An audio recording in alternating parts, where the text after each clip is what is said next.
DA hike on Diwali. देश भर के केंद्रीय कर्मचारियों और पेंशन भोगियों के लिए इस दिवाली खास हो सकती है। भारत सरकार अगले महीने त्योहारी सीजन के दौरान महंगाई भत्ते में संभावित वृद्धि की तैयारी कर रही है। विभिन्न सूत्रों से मिली जानकारी के अनुसार सरकार महंगाई भत्ते में 3 से 4% की बढ़ोतरी का फैसला ले सकती है। ये निर्णय दिवाली के पहले लिया जा सकता है, जो करोड़ों सरकारी कर्मचारियों और पेंशनधारियों के लिए एक सुखद आश्चर्य साबित होगा। महंगाई भत्ते की मौजूदा स्थिति। फिलहाल केंद्रीय कर्मचारियों को 55% की दर से महंगाई भत्ता मिल रहा है। यदि सरकार अपेक्षित वृद्धि करती है तो ये दर बढ़कर 58 से 59% तक पहुंच सकती है।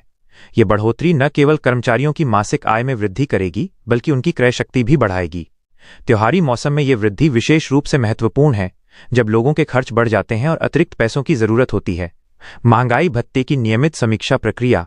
केंद्र सरकार प्रतिवर्ष 2 बार महंगाई भत्ते की समीक्षा करती है। पहली समीक्षा जनवरी से जून तक की अवधि के लिए होती है, जबकि दूसरी जुलाई से दिसंबर तक के लिए की जाती है। इस व्यवस्था से महंगाई की बढ़ती दरों के अनुपात में कर्मचारियों के भत्ते में समायोजन होता रहता है। वर्तमान में जुलाई से दिसंबर तक की अवधि के लिए महंगाई भत्ते की समीक्षा का समय आ गया है। पिछली वृद्धि का ब्यौरा। इस वर्ष मार्च महीने में सरकार ने जनवरी से जून तक की अवधि के लिए महंगाई भत्ते में 2% की वृद्धि की थी। इस बढ़ोतरी के कारण महंगाई भत्ता 53% से बढ़कर 55% हो गया था। अब दूसरी छमाही के लिए अपेक्षित वृद्धि पहली छमाही से अधिक हो सकती है, जो कर्मचारियों के लिए और भी बेहतर खबर है।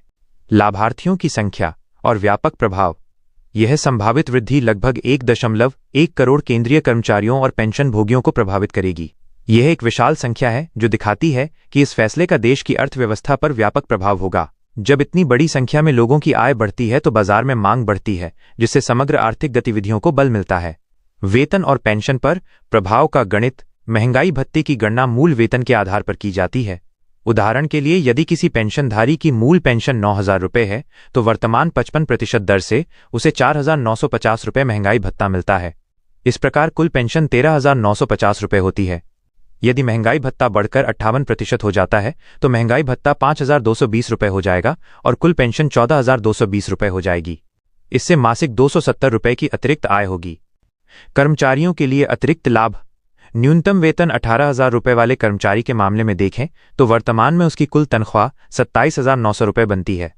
यदि महंगाई भत्ता बढ़कर 58% हो जाता है तो महंगाई भत्ता 10,440 रुपये हो जाएगा और कुल वेतन 28,440 रुपये हो जाएगा। इससे मासिक 540 रुपये की अतिरिक्त आमदनी होगी। वार्षिक आधार पर यह 6,480 रुपये की बचत का मामला है। त्योहारी खर्चों में राहत। दिवाली और अन्य त्योहारों के दौरान घरेलू खर्चे स्वाभाविक रूप से बढ़ जाते हैं। नए कपड़े, मिठाइयाँ, उपहार और घर की सजावट के लिए अतिरिक्त पैसों की जरूरत होती है। ऐसे में महंगाई भत्ते में वृद्धि एक समयबद्ध राहत का काम करेगी। यह अतिरिक्त आमदनी परिवारों को त्योहार मनाने में आर्थिक तंगी का सामना नहीं करना पड़ेगा। महंगाई भत्ते में वृद्धि केवल कर्मचारियों के लिए अच्छी खबर नहीं है, बल्कि ये व्यापक आर्थिक संदर्भ में भी महत्वपूर्ण है। जब सरकारी कर्मचारियों की क्रय शक्ति बढ़ती है तो वे अधिक खर्च करते हैं, जिससे बाजार में मांग बढ़ती है।